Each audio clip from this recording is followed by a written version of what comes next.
Boa noite para quem está entrando. Começando mais uma live. O assunto de hoje é HPV em mulheres com mais de 25 anos. Esse HPV é um dos assuntos que eu sempre recebo mais perguntas, porque acho que tem muita gente que me acompanha aqui, que se interessa por esse assunto. E é um dos assuntos que eu acabo estudando mais também e trazendo o máximo de informação possível, mais atualizada do momento para vocês. E começando explicando por que é diferente o HPV em mulheres com mais de 25 anos, qual que é a diferença dele para mulheres com menos de 25 anos. O que os estudos mostram é que o momento que as mulheres e tudo que eu falo aqui para as mulheres acaba valendo para os homens também, mas como eu sou ginecologista, eu acabo falando mais para o público feminino. A população se contamina com HPV nos primeiros anos de vida sexual. Então, tem contato com o vírus quando inicia a vida sexual. E a grande maioria das pessoas consegue eliminar o vírus. O organismo da pessoa consegue eliminar. Porém, uma parcela ali de 10% das pessoas que se contaminam não conseguem eliminar o vírus e acabam tendo uma infecção que a gente chama de persistente. E é essa infecção persistente que aumenta o risco de lesões precursoras de câncer de colo de útero, de câncer de vagina, de câncer de vulva, de câncer de pênis. É um HPV persistente.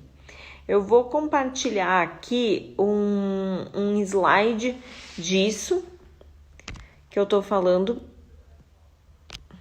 Vamos ver aqui se não dá. Vamos lá. Então, aqui nesse slide, HR-HPVs é o HPV de alto risco e o LR-HPV é o HPV de baixo risco.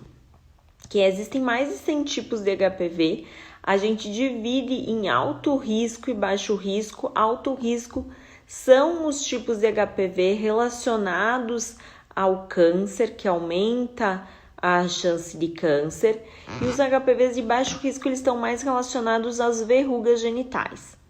Então, como vocês podem ver aqui no gráfico, o HPV é mais comum nas mulheres jovens e ao longo do tempo as mulheres vão conseguindo eliminar o vírus. Então, isso significa o quê?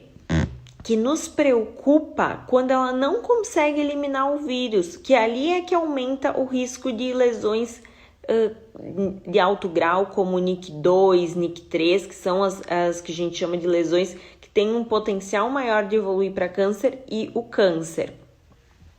Vou mostrar aqui um outro gráfico dos tipos de HPV de alto risco e a chance que eles aumentam do câncer. E isso tudo é relacionado ao HPV persistente, essas mulheres que não conseguem eliminar o HPV.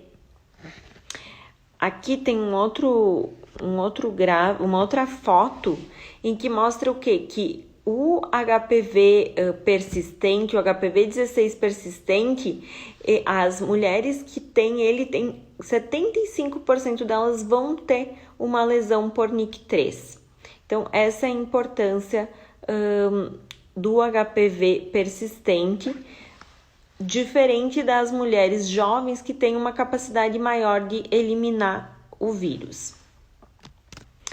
E vamos já direto para as perguntas que me enviaram, que as perguntas acabam respondendo muito do que eu quero trazer e falar aqui para vocês.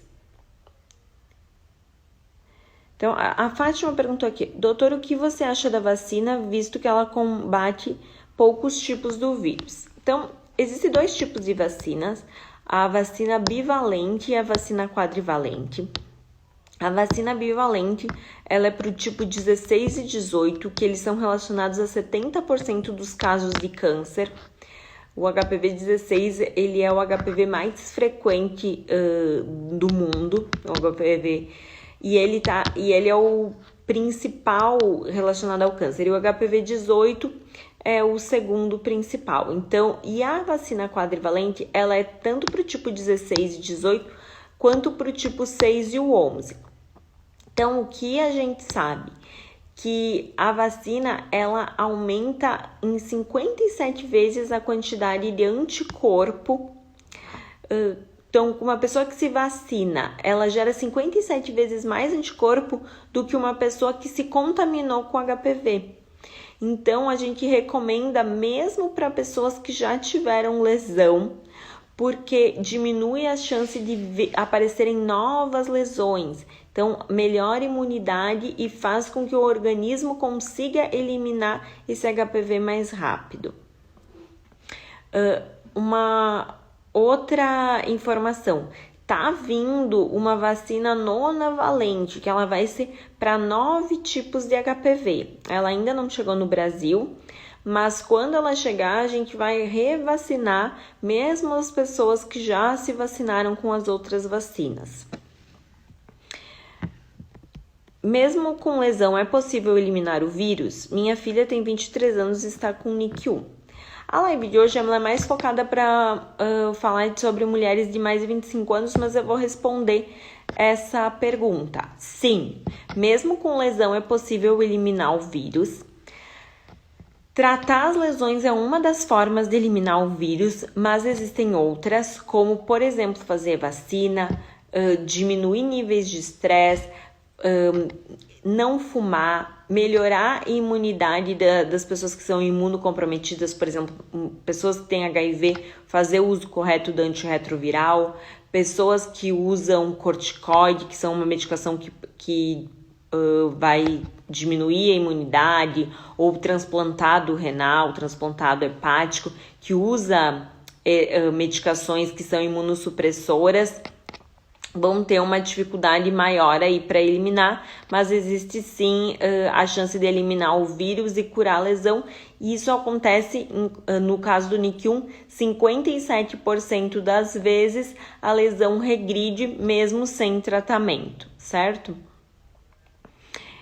A previsão para a chegada da vacina nonavalente ao mercado, então ainda a gente não sabe quando essa vacina vai chegar aqui no Brasil, certo? Vamos lá para as perguntas. Quem tiver mais perguntas pode mandar na caixinha também. Vamos lá. Então, primeira pergunta. Por que é considerado mais grave do que nas menores de 25 anos? Então, por causa disso que eu expliquei agora há pouco. Porque o que nos interessa é o HPV persistente, aquela mulher que não conseguiu, ela se contaminou e o sistema imunológico dela não foi capaz de eliminar o vírus, ela continuou com o vírus. E é aí que aumenta o risco de lesões que têm potencial de evoluir para câncer. O que a gente sabe? Antigamente a gente falava assim, fez uma pesquisa de HPV tinha uma pesquisa de HPV positiva, repetiu esse exame dali um ano, o intervalo mínimo que a gente repete uma pesquisa de HPV é um ano, menos do que isso não tem valor, veio negativa. Eliminou o vírus. Hoje em dia a gente não pode dizer mais isso. Quando vem uma pesquisa negativa depois de ter tido uma positiva, pode ser duas coisas. Ou que essa pessoa eliminou o vírus, que é a grande maioria dos casos, ou que esse vírus está latente. O que é isso? Ele está lá dormindo numa quantidade que é baixa, que os testes atuais não conseguem identificar. E pode ser que em algum momento ele reative.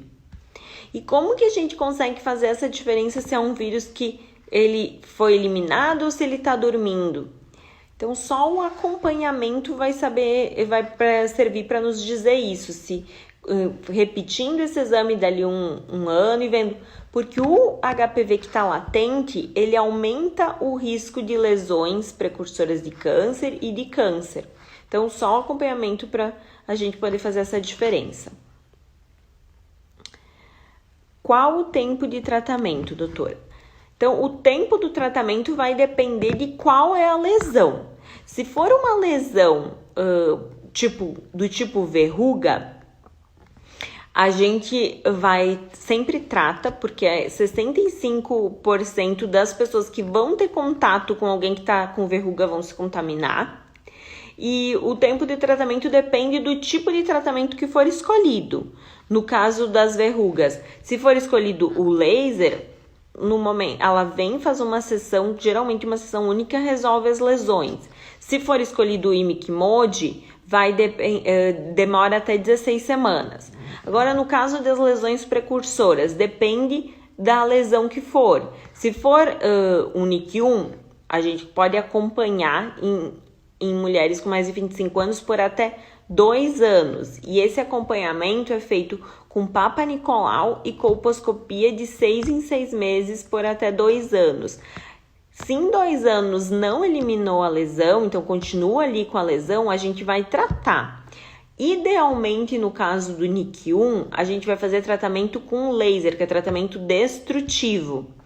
Se ele não estiver disponível por algum motivo, por exemplo, não é todos os locais do país que dispõem dessa tecnologia, daí nesse caso vai ser feita uma cirurgia, que é uma cirurgia para retirada da lesão, que é a cirurgia do CAF, que é da conização do colo do útero.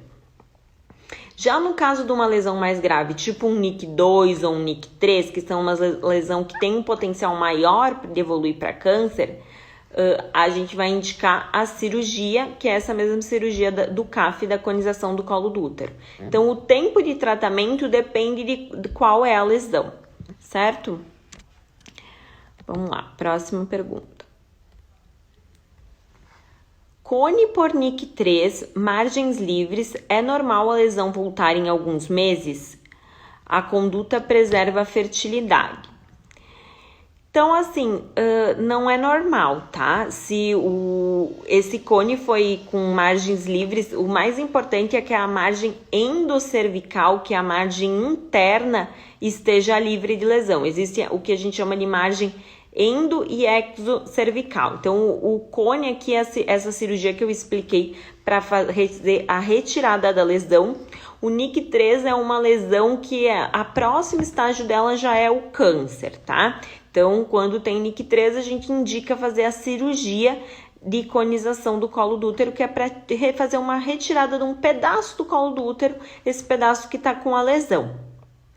E a gente avalia se a margem externa e a margem interna estão livres. Quando a margem está livre é porque foi retirada a lesão por completo. E o próximo acompanhamento que a gente vai fazer é dali 6 meses.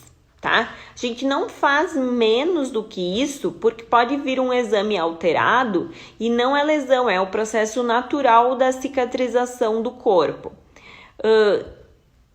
Então, não é normal voltar a lesão logo depois. O que eu recomendo sempre para as minhas pacientes quando a gente faz o CAF? Vacinar aumenta a imunidade. Que nem eu falei antes, aumenta até em 57 vezes a quantidade de anticorpo. Até porque quando a pessoa se infecta, pode ser que ela não gere anticorpo. Então, a pessoa teve infecção, teve ali um NIC3, pode ser que o corpo dela não tenha gerado anticorpo. Ou que esse anticorpo não tenha circulado pelo corpo. Então, ele não está protegendo os outros sítios. O que são os outros sítios? Não está protegendo o canal anal, orofaringe, tá? Esse anticorpo não está sendo circulante. E já que ela teve uma lesão ali, um NIC3, esse anticorpo também não foi suficiente. Então, por isso que a gente recomenda vacinar. Se a mulher fuma, a gente recomenda parar de fumar. Por quê? Porque o cigarro é péssimo pro colo do útero e pro HPV, piora muito a imunidade.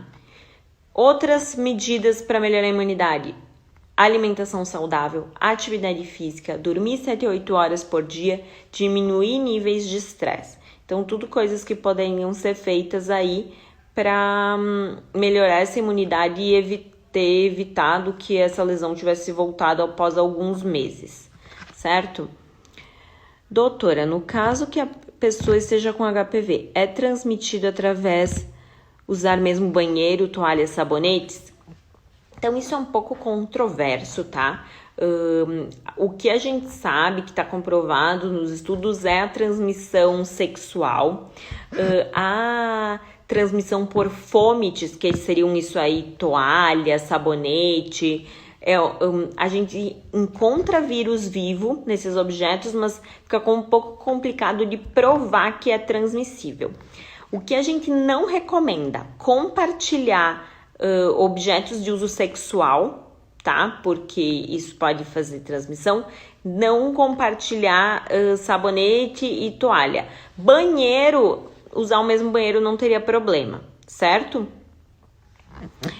A Marina está perguntando, existe exame sorológico para o HPV? Então, não existe. A pesquisa do HPV é feita direto no colo do útero. Não tem exame de sangue para fazer para HPV. Então, o que a gente faz é uma coleta junto com o exame do Papa Nicolau. É a mesma coleta do Papa Nicolau, tá? Existe Papa Nicolau que é fixado na lâmina e existe a coleta do Papa Nicolau que vai num potinho.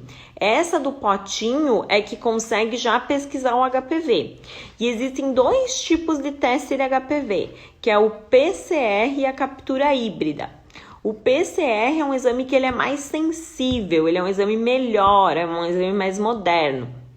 Então, sempre que possível, a gente prefere fazer o PCR, tá? O que acontece é que às vezes nem todos os convênios autorizam o exame do PCR, às vezes só autoriza a captura híbrida, então a gente acaba fazendo o que está disponível, tá? E é esse exame que pesquisa. Adianta pesquisar colo, vagina e vulva? Não, a pesquisa do HPV é no colo. Por quê? Porque HPV gosta de uma coisa que a gente chama de zona de transformação, que é uma troca de um epitélio para outro. O que é isso? A parte de dentro do útero é de um tipo de tecido, ele é o tecido glandular. Eu costumo explicar de um jeito fácil de entender. A parte de dentro do útero, ele é tipo mucosa da boca, tá? É um tecido assim. E a parte de fora, que é o do colo do útero, é tipo pele, que é um tecido mais resistente.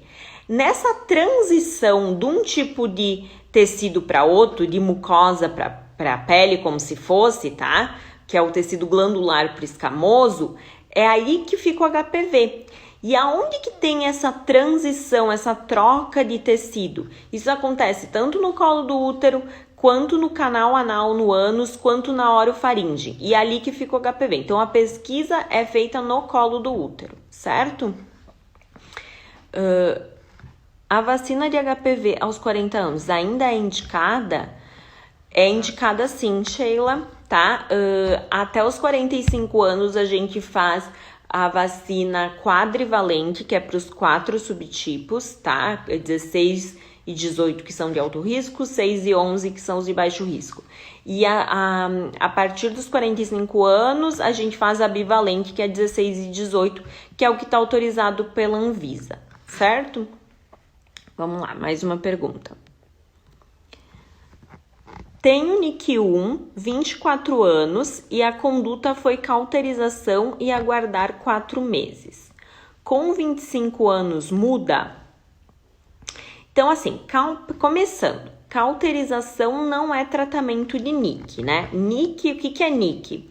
É uma sigla que significa um tipo de neoplasia, que é uma lesão que tem potencial de evoluir para câncer. No caso do NIC1, que é um estágio inicial, essa chance é de 1%, tá? Por que cauterização não é tratamento para NIC? Porque a cauterização, ela atinge só 2 milímetros de profundidade. Então, o que acontece? Eu cauterizo em cima e a lesão continua embaixo. Então, o que seria tratamento para NIC1? Seria fazer laser. Por quê? Porque ele atinge 7 milímetros de profundidade. Então, ele tem essa capacidade de destruir a lesão. que muda em NIC1 com menos de 24 anos e com mais de 25 anos? Com mulher com menos de 24 anos, a gente fica mais tranquilo. Por quê? Porque é quando a pessoa é uma mulher jovem, a chance dela eliminar essa lesão, mesmo sem a gente tratar, é maior. Com mais de 25 anos, a gente acompanha no máximo por 2 anos. Se em 2 anos a lesão não some, a gente trata, certo? Porque essa lesão é uma lesão que está persistente aí e existe uma chance dela evoluir para algo mais grave, um NIC2, um NIC3 ou até mesmo um câncer, certo? É isso que muda. Nos homens, as lesões também se concentrariam nas zonas de transformação? Sim, no pênis também. O que acontece dos homens é que como a maior parte do pênis é pele, né? É mais difícil do exame do HPV dar positivo, tá? É o mesmo caso da vulva. Às vezes o HPV tá lá, só que é mais difícil do exame vir positivo. Porque tem que fazer um raspado. Então, no pênis, o local que se coleta é ali na mucosa, na cabeça do pênis, que é mais fácil do exame vir positivo. Então, não significa que o HPV não esteja lá, é que o exame não consegue identificar. Isso que acontece nos homens, e isso é muito comum no consultório. A mulher vem, eu estou com HPV, o meu marido fez o exame dele não é negativo. Pode ser duas coisas, ou que o organismo de uma pessoa é diferente da outra. Às vezes a imunidade do parceiro é melhor e ele conseguiu eliminar o vírus. Essa é uma possibilidade. A outra possibilidade é que o exame ele tem o HPV e o exame não conseguiu fazer essa identificação. Certo? Então, dá para tratar antes dos 2 anos? Sim, Marina, dá para tratar, tá? O que eu recomendo quando a gente trata uma lesão tipo NIC1 antes dos 2 anos? Eu não recomendo fazer CAF, que é a cirurgia, tá? Por quê? Porque a cirurgia, ela aumenta o risco de trabalho de parto prematuro. Porque a gente vai tirar um pedacinho do colo do útero. Então, esse colo do útero ele pode ficar um pouco mais curto. E isso aumenta o risco lá quando a mulher engravidar de ter trabalho de parto prematuro. Então, o que eu recomendo quando a gente opta por tratar com menos de 2 anos é destruir essa lesão. E como que a gente destrói a lesão? O que a gente tem no momento disponível é laser. A gente faz o laser para destruir a lesão e esse colo ele se regenera sem ter nenhum prejuízo no momento que essa mulher quiser engravidar, certo? A lesão depois dos 25 anos. Acho que ela vai complementando a pergunta. Vamos lá, próxima pergunta. Tem chances de cura a partir de 39 anos? Tem sim chance de conseguir eliminar o HPV. Acho que são duas coisas diferentes. Uma coisa é tratamento de lesão e outra coisa, e cura dessa lesão, outra coisa é cura do HPV, tá? O que a gente se preocupa? Estar com um HPV positivo não é uma doença, só significa que você tem um risco maior. Doença é quando ele está te causando alguma coisa, seja ele verruga, seja ele lesões precursoras de câncer, como as NICs. Quando a gente trata a lesão e a gente acompanha por 2 anos, tá? E esse acompanhamento é feito com Papa Nicolau e colposcopia, por 2 anos. Em 2 anos não apareceu novas lesões, essa lesão foi curada, a paciente está de alta, vai fazer um segmento normal como qualquer outra mulher. Agora falando do HPV, existe a chance de cura, existe a chance de conseguir eliminar o vírus, só que essa chance é menor do que uma mulher com menos de 25 anos, uma mulher mais jovem. Por quê? Porque a imunidade é melhor das mulheres mais jovens, tá? Como que a gente faz para aumentar a chance de curar o HPV, para eliminar esse vírus? Tratando lesões, fazendo vacina e fazendo todas aquelas coisas que eu já falei sobre imunidade. parar de fumar. No caso de mulheres que têm outras doenças que comprometem a imunidade, como HIV, ou que são fazem algum outro tipo de tratamento, ou porque são transplantadas, ou porque têm lúpus, ajustar esse tratamento, entendeu? Dormir 7 a 8 horas por dia, fazer atividade física, ter uma alimentação saudável. Então, tudo isso são formas para ajudar o teu organismo a conseguir eliminar o vírus, certo? Como se contrai o HPV? Então, a contração é por via sexual, não precisa necessariamente ter penetração, tá? Então, só pelo contato já é possível. Por isso que o preservativo ele não é 100% em evitar a transmissão do HPV, porque se a pessoa tiver alguma lesão ali na pele, tá, que não é coberta pelo preservativo, vai transmitir. Então, é por via sexual que se contamina com HPV, seja sexo oral, vaginal, anal, qualquer um deles pode transmitir. No caso do oral, vai ser para transmitir para lesões de orofaringe, certo? O HPV é sempre transmissível ou só quando a imunidade está baixa? Então, o que se sabe é que 65% dos contatos de pessoas que estão com verrugas vão se contaminar com HPV. Quando é uma lesão subclínica, que seria um caso dos NICs, 25% das pessoas que tiverem contato com alguém que está com essa lesão vão se contaminar com HPV. Então, não necessariamente a pessoa tem que estar com imunidade baixa para ela se contaminar.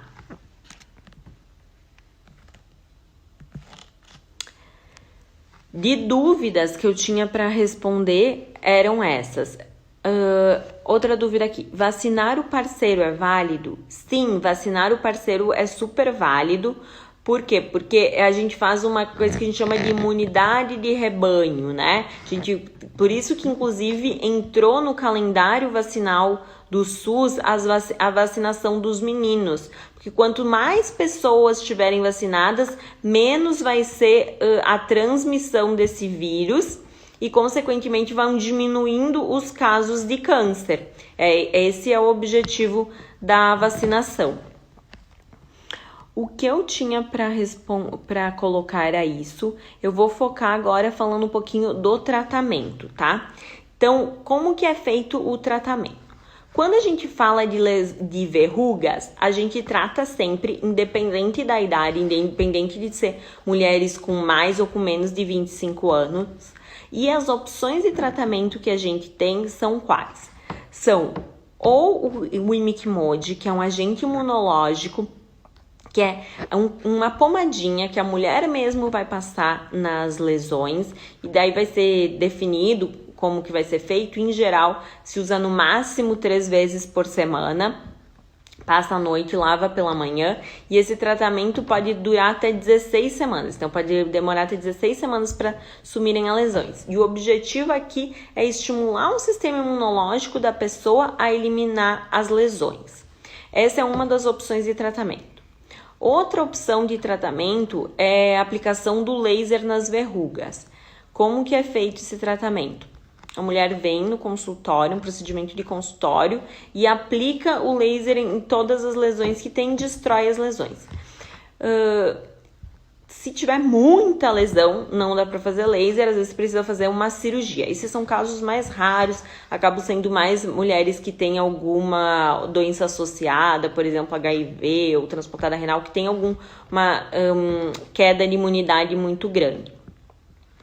No caso do NIC1, se faz acompanhamento. E o que eu falo para NIC1, que NIC1 é a sigla para colo, serve para NIV1, que é para vulva, ou NIV1, que é na vagina, a gente pode acompanhar no máximo por 2 anos. Se em 2 anos não some, a gente trata.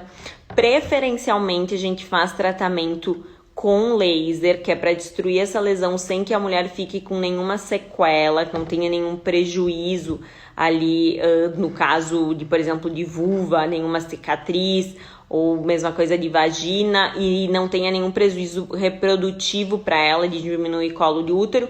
Se ele não estiver disponível, a gente faz cirurgia. No caso do colo do útero, a gente faz cirurgia retirando essa lesão, um pedacinho do colo do útero. No caso de vagina, é um pouco mais complicado operar, porque a vagina ela sangra mais, e dependendo de qual parede vaginal que ela é, a gente fala, a parede vaginal anterior tem a bexiga em cima, a posterior tem o intestino, tem um risco aí de lesão de outros órgãos, então a gente tenta ser o menos invasivo possível.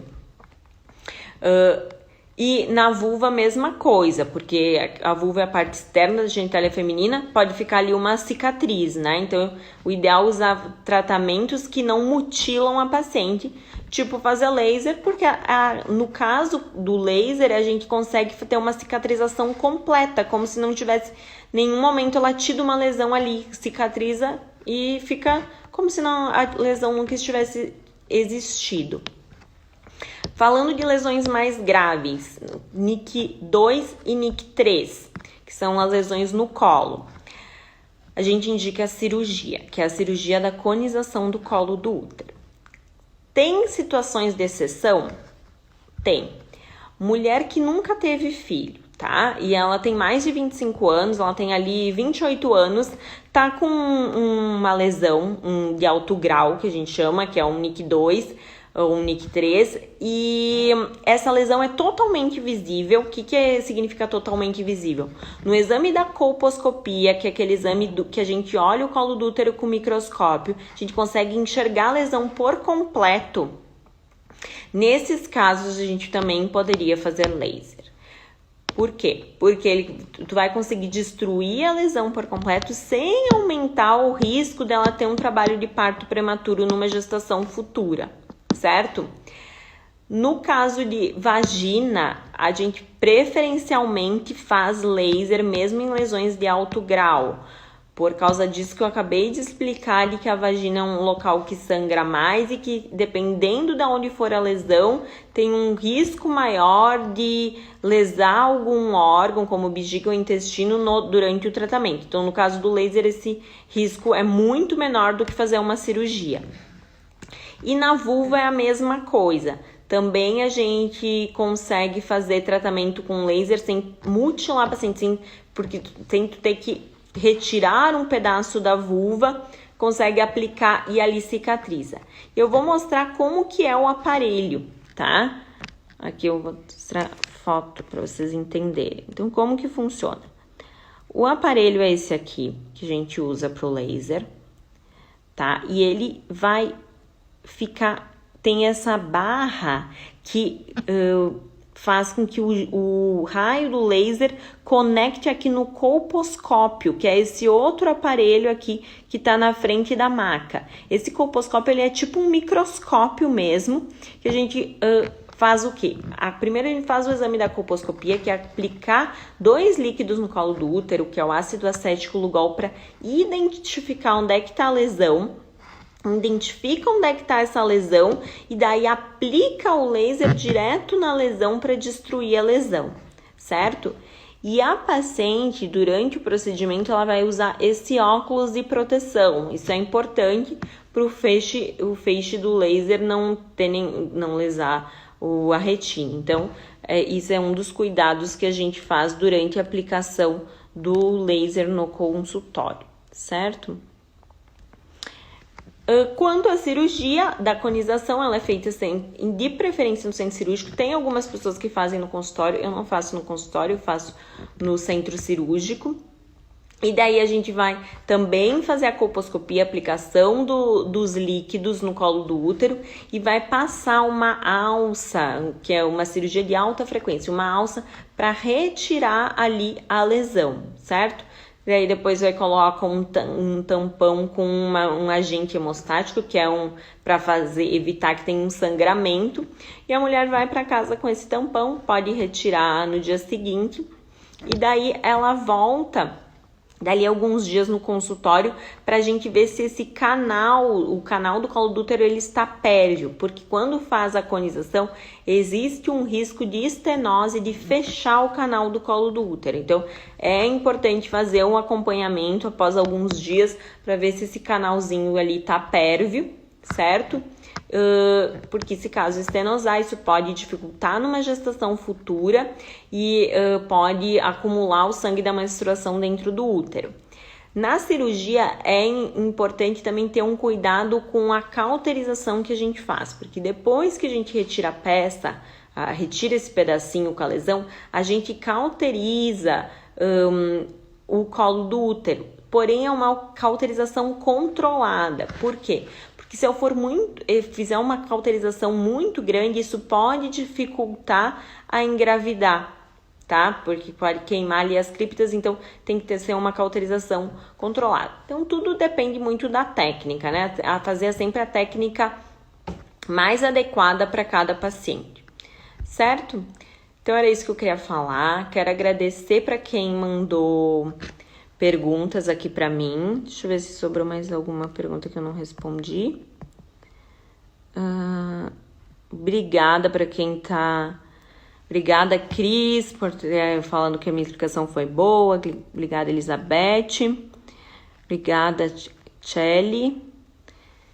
E tô à disposição, se quiserem mandar mais alguma dúvida, escrevam nos comentários. Eu vou deixar essa live gravada e que eu vou tentar responder ao máximo, tá bom? Boa noite.